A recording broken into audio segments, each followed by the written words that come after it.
En 1981, après le succès de son deuxième volet, la franchise encore jeune Vendredi 13 prenait de l'ampleur et gagnait en puissance. Malgré les doutes et les critiques parfois très violentes qu'avait provoqué la résurrection de Jason Voorhees en tant que tueur, alors qu'il était initialement une simple victime dans le premier opus, cette suite avait généré bien assez d'argent pour convaincre la Paramount d'investir dans un troisième épisode. De leur point de vue, la série provoquait assez d'intérêt pour être sûr de réaliser au moins un très bon week-end d'ouverture lors de la diffusion du film en salle. Et un simple poster qui présentait un homme masqué armé d'un couteau et arborant les mots Vendredi 13 leur assurait un certain gain financier. À ce stade-là, les ambitions artistiques étaient clairement le cadet de leurs soucis, et ils imposèrent même aux différents producteurs de la franchise de simplement refaire encore et toujours le même film, et que, tant que cela fonctionnait, cela devrait continuer ainsi. Oui, selon Frank Mancuso Sr., futur grand patron de la Paramount, les films ne devaient avoir que de très minimes différences entre eux, et devenir surtout le rendez-vous traditionnel des adolescents fans d'horreur chaque année, de leur proposer toujours le même spectacle dont ils raffolaient avant d'être de bons films. Très peu désireux de s'enfermer dans cette boucle sans fin, Sean Cunningham, créateur de la saga,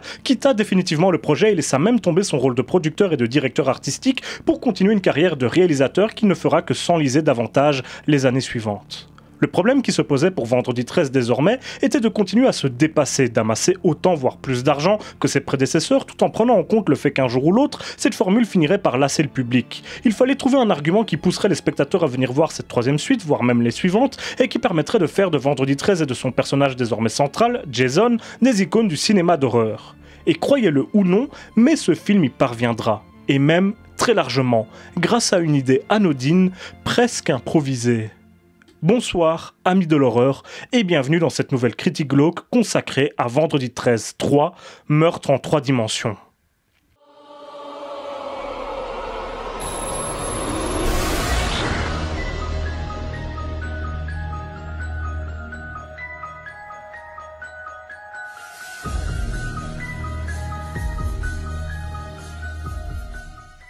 La première idée majeure qui devait différencier ce troisième épisode de ses deux prédécesseurs était finalement assez saugrenue pour l'époque. Il serait réalisé en 3 dimensions. Alors, idée saugrenue, certes, puisque ce procédé était plus ou moins mort depuis les années 50, mais le réalisateur, Steve Miner, qui rempilait donc après nous avoir concocté l'opus précédent, gardait toujours en tête son visionnage au cinéma durant son enfance de Fort Tie, un western en 3 dimensions de 1953. Il était persuadé que ce procédé se marierait parfaitement avec les ambitions de divertissement de Vendredi 13 et l'horreur délivrée par le slasher, et pensait que ce serait en plus une très belle façon de terminer la saga, car il ne pensait pas qu'elle irait plus loin que ce troisième film. Du moins, il ne l'espérait pas, et avouera plus tard qu'il était très anxieux à l'idée de continuer à réaliser des Vendredi 13. Comme pour son compère Cunningham, il ne souhaitait pas s'enfermer à vie dans cette franchise, et franchement, on peut le comprendre. Toujours est-il que les producteurs furent séduits par l'idée de ressusciter les films en 3 dimensions, mais que celle-ci ne sortait pas tout à fait de nulle part non plus, et allait se révéler bien plus importante qu'un vulgaire épisode de la saga Vendredi 13 dans l'esprit de certains d'entre eux. Un an plus tôt, en 1981, sortait un petit western espagnol nommé Cominatia, qui n'avait rien de réellement notable si ce n'était ses effets en 3 dimensions. Ce fut un bien plus grand succès que son très modeste budget ne le laissait prévoir, et les studios américains se mirent à réfléchir à eux-mêmes déterrer ce procédé oublié qui permettait d'attirer les anciennes générations, nostalgiques de ces vieux films qu'ils regardaient auparavant avec plaisir, mais également les nouvelles, pour qui cela représentait une certaine nouveauté au cinéma. C'est ainsi que la Paramount se mit en quête d'une production à laquelle elle pourrait greffer ce procédé, et son regard avisé fut irrémédiablement attirée par un Vendredi 13, une saga à laquelle elle ne souhaitait originellement pas être associée lors de ses opus précédents, trop différente de l'image qu'elle souhaitait se donner depuis plusieurs décennies, mais qu'elle ne pouvait décemment plus ignorer étant donné tout l'argent qu'elle lui avait rapporté en seulement 2 ans.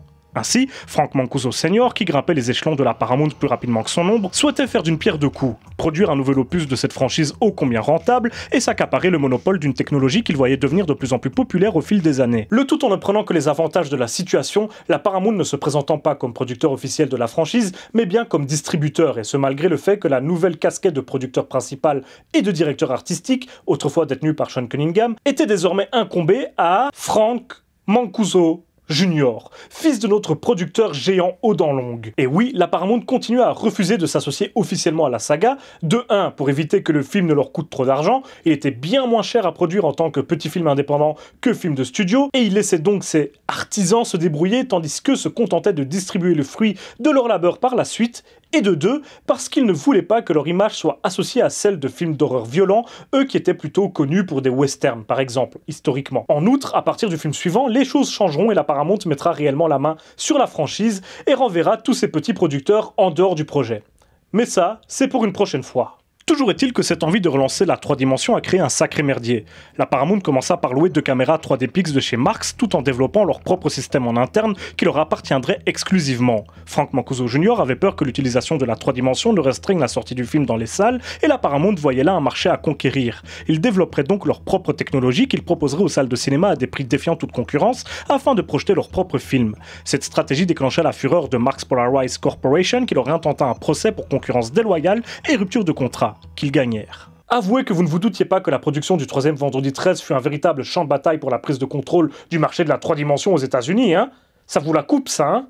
Et oui, je sais faire des phrases terriblement longues. Du coup, ce procédé eut plusieurs incidences sur le film, et tout d'abord sur le scénario. Déjà, Steve Miner et Frank Mancuso Jr. n'étaient pas satisfaits de la première version du script, écrite par Martin Kitrosser et sa femme Carol Watson, qui avaient déjà participé à l'écriture des 2 premiers films. Selon eux, l'intrigue s'éloignait trop de celle des épisodes précédents et ils embauchèrent un jeune écrivain roumain, Petru Popescu, pour le retravailler. Celui-ci rapprocha l'histoire de celle des Vendredis 13 en ajoutant un humour ambiant et global, en gonflant le body count, en transformant la majorité des personnages en jeunes adultes avides de sexe et de drogue, et en développant une espèce de backstory à Jason. En plus de cela, durant le tournage, Steve Miner modifia lui-même le script pour pouvoir ajouter des scènes qui profiteraient de la 3 dimensions, aux dépens parfois de la cohérence ou de l'intelligence de l'intrigue. Et ce fut pareil pour les performances des comédiens durant les scènes eux-mêmes. L'utilisation de la 3 dimensions imposait de passer plus de temps à trouver le bon cadre, le bon plan et de plus nombreuses prises que d'ordinaire sur des productions de ce type. La façon dont les acteurs déclamaient leur ligne passa donc au second plan du moment qu'ils ne se trompaient pas dans leur dialogue. Ils devaient recommencer inlassablement jusqu'à ce que Martin Sadoff, le responsable de la 3D, et Gerald Fail, le chef-op, soient satisfaits des plans, et ce, encore une fois, en dépit des performances des comédiens qui ne les intéressaient pas. Steve Miner lui-même déclarera plus tard regretter sa gestion du tournage, expliquant qu'il avait sacrifié ses ambitions artistiques et qualitatives au profit de la technologie. Pour finir, l'emploi de cette technologie si particulière a obligé l'équipe à tourner en Californie car cela leur permettait d'être plus près des experts en cas de problème que s'ils avaient continué à bosser dans le New Jersey ou dans le Connecticut. Malheureusement, ce changement de lieu a entraîné un changement de ton dans les couleurs du film notamment et donc indirectement dans l'ambiance qui a été remarquée et déplorée par les spectateurs à l'époque. Au moins, en se délocalisant ainsi, ils partirent de zéro et purent construire leur propre décor après avoir obtenu un terrain presque gracieusement. Car oui, tout a été fabriqué sur place, à l'exception de l'épicerie où se tient la séquence des voyous. Mais là aussi, la technologie a joué un rôle crucial, puisque tout a été fabriqué avec des lunettes 3D pas loin, pour pouvoir vérifier ce que cela donnait à l'image dans ce cadre bien précis. Tout fut fait et mis en place pour bien donner avec la 3 dimensions, la conception des décors qui disposaient de fausses perspectives par exemple, les plans et prises de vue, le nombre de prises différentes pour chaque scène, etc. Même si on ne s'en rend pas forcément compte aujourd'hui en regardant le film sans la 3D, celle-ci a donc énormément impacté son tournage et sa production, et pas toujours pour le meilleur donc. Mais ça fait pleinement partie de son histoire et même de l'histoire du cinéma d'horreur américain, donc puisque suivront un grand nombre de productions dans ces années-là qui utiliseront aussi ce procédé, tels que Les Dents de la Mer 3 ou Amityville 3. Puis, la 3 dimensions retombera dans l'oubli quelque temps. Mais ces problèmes dus à la technologie ne furent pas les seuls à altérer le scénario et le bon déroulement de la production. Déjà, le projet de base était de reprendre là où le film précédent s'arrêtait, avec la Final Girl Ginny, jouée par Amy Steele, qui était internée dans un asile suite aux événements du 2e Vendredi 13. Malheureusement pour elle, Jason, bien décidé à en finir avec elle, la rejoignait dans cet hôpital psychiatrique et se mettait à abattre tout le monde. Outre la ressemblance frappante avec le pitch du 2e épisode de la saga Halloween, franchise avec laquelle les Vendredis 13 resteront à jamais liés, cette intrigue avait un problème majeur. Amy Steele ne souhaitait tout simplement pas rempiler. Elle dira des années plus tard qu'elle ne sait plus exactement pourquoi elle avait refusé de participer à cette suite, si ce n'est qu'elle espérait tout simplement un meilleur projet pour une plus grosse production. Elle finira par simplement regretter amèrement ce refus bien des années plus tard. Mais du coup, le scénario a été écrit en fonction, mais sans pour autant oublier cette histoire. La nouvelle Final Girl, Chris Higgins, interprétée par Dana Kaimel, qui avait déjà joué dans un slasher Sweet 16, remplaçait donc Ginny. Et il s'avérera, grâce à des flashbacks au cours du film, qu'elle avait déjà rencontré Jason avant les événements de l'intrigue et qu'il avait plus ou moins tenté de la violer. Car oui, on avait expressément demandé à Popescu de lier Chris et Jason à travers une sorte de backstory et qui devait être d'ordre plus ou moins sexuel. Mais Popescu ne voulait pas que ce soit trop clair car il trouvait le viol moins amusant que les meurtres. Ok, c'est bizarre. Ce qu'il faut comprendre là, c'est que les slashers et plus particulièrement les Vendredis 13 ont toujours joué sur ce côté fun, proche de jeux vidéo par exemple, en utilisant des personnages interchangeables auxquels on ne s'attache pas ou peu. Tout l'intérêt du film est de découvrir de quelle façon ils vont mourir, car le spectateur sait dès le début que c'est leur destin. Une tête qui roule au sol, c'est fun, c'est drôle, tout en étant effrayant et choquant. Un viol, même au cinéma et dans une production de ce genre, c'est tout sauf drôle. Popescu a donc rendu la scène de flashback plus ambiguë et il faut être honnête, ça n'est plus du tout clair. Pour le spectateur, Jason a juste essayé de tuer la jeune fille. Mais bon, ça n'est peut-être pas plus mal finalement. Cette nouvelle intrigue se veut très proche de celle des films précédents à une différence majeure près. Nous ne suivons plus les moniteurs d'une colonie de vacances, mais bel et bien une bande de jeunes qui vient se détendre quelques jours sur ce terrain de rêve composé d'une grande maison, d'une écurie et d'un lac, le tout en pleine campagne. La fille du propriétaire des lieux est donc Chris et est plus ou moins traumatisée de sa rencontre avec Jason 2 ans plus tôt. Et bien sûr, malheureusement pour elle, il va revenir les voir, ses amis et elle. Et pour le coup, le fait de donner une origine qui date d'avant le début de l'intrigue au personnage de Chris lui donne instantanément plus de consistance que les autres protagonistes de ce film ou des précédents. Et c'est incontestablement le personnage dont Popescu est le plus fier. Les autres sont tous écrits pour n'être que des clichés sur pattes, des rôles fonction. Le petit gros ringard et rigolo qui n'arrête pas de faire peur à ses camarades, le couple chaud bouillant qui ne pense qu'à copuler, le couple de junkies qui ne pense qu'à se droguer, qui semble plus âgé que le reste de la bande et qui partage si peu de temps à l'écran avec eux qu'on croirait qu'ils ont été greffés par après au script, comme s'il fallait absolument des rôles de stoner dans le film. Et c'est d'ailleurs probablement le cas.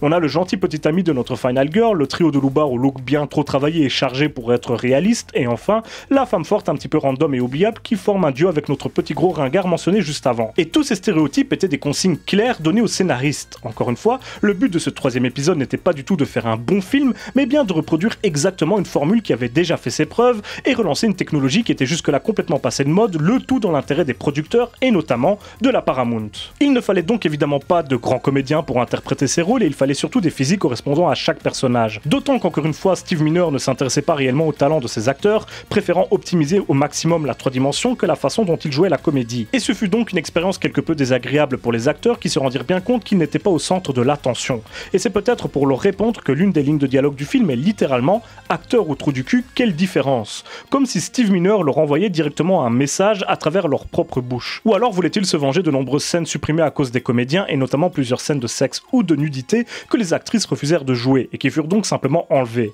Toujours est-il que Popescu déclarera bien plus tard que les acteurs étaient choisis en fonction de leur apparence et non pas de leur talent et qu'ils n'étaient pas en adéquation avec la vision qu'il avait lui-même de ses propres personnages. Mais finalement, le film s'en sort assez bien sans ces séquences, même si on peut se demander ce que Chris et son petit ami font durant la moitié du film tout seuls dans les bois, pendant que leurs copains se font dézinguer un par un. Et non, ça n'est plus expliqué. Mais bon.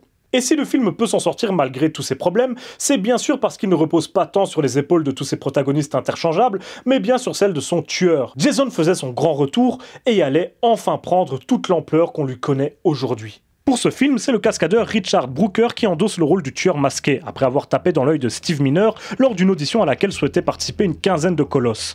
Et pour l'occasion, Steve voulait tout changer, déçu de son précédent Jason. Il contacta son grand pote et ancien voisin Stan Winston, légende du maquillage et des effets spéciaux, et qu'il avait déjà sollicité pour le deuxième épisode mais pour lequel il n'était pas disponible, afin qu'il s'occupe du look du tueur. Mais le résultat final ne plut pas des masses au réalisateur qui voulut le faire refaire, sauf que Stan n'était alors de nouveau plus libre. Il demanda alors à Doug White, qui était en charge des effets spéciaux du film, de repasser sur le travail de Winston et de si possible le rendre plus effrayant, et plus proche de ce que Tom Savini avait fait pour le premier film que ce que Carl Fullerton avait lui fait pour le second.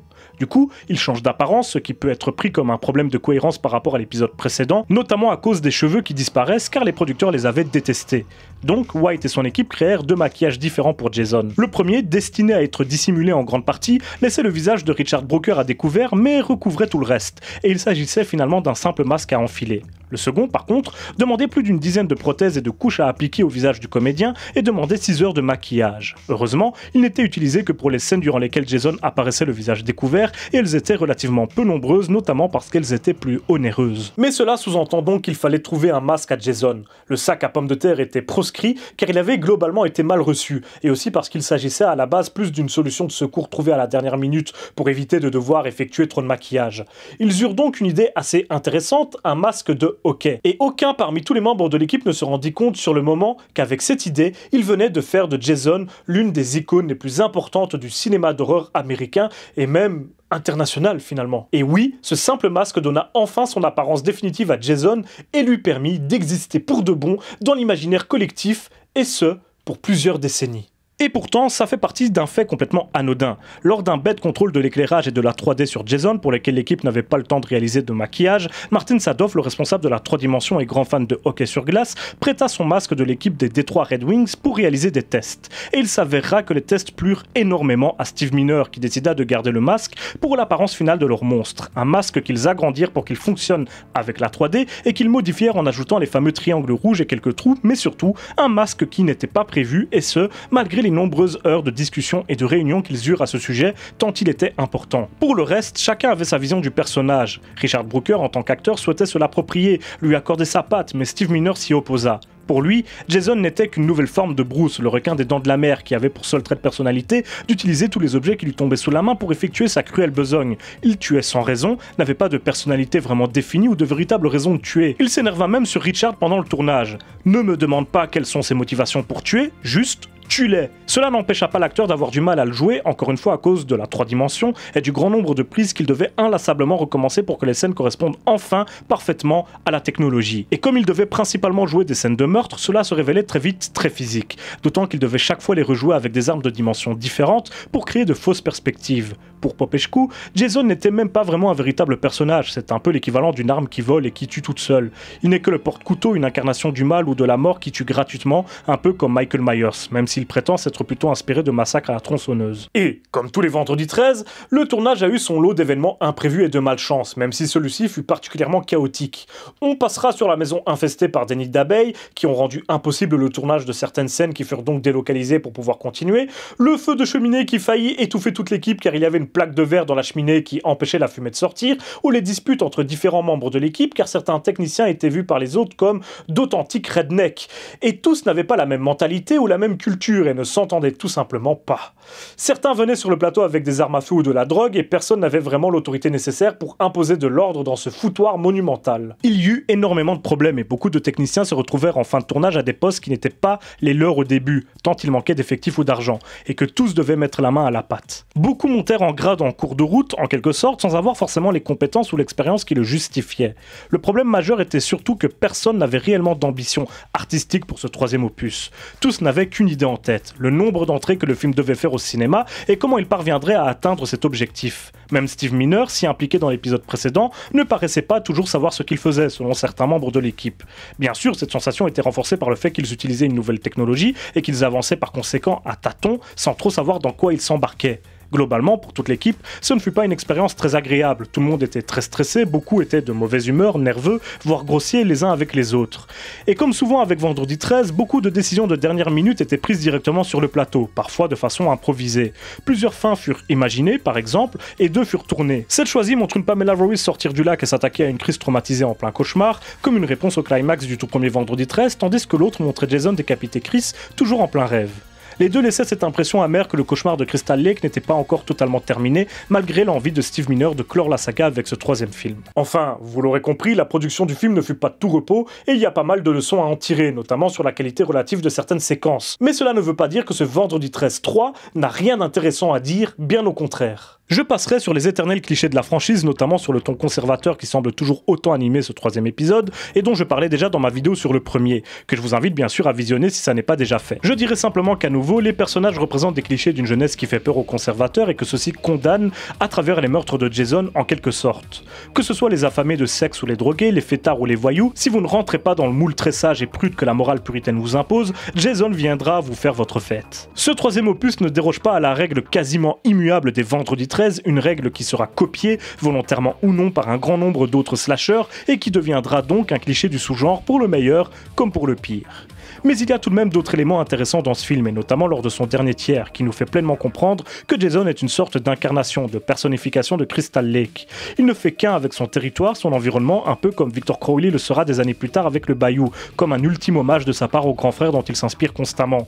Durant les 2 premiers tiers du métrage, il fait beau, le temps est calme, bon, paisible, car Jason se cache pour scruter ses proies, et celle-ci ne se doute de rien. Mais une fois que les derniers survivants se rendent compte qu'un danger rôde et qu'un tueur est dans les parages, la météo s'affole et une tempête tombe sortie de nulle part, comme si Jason n'avait plus besoin de se cacher et pouvait se déchaîner. Les fenêtres s'ouvrent sous la puissance du vent, terrifiant Chris, et elles pourraient tout aussi bien être ouvertes par Voorhees lui-même.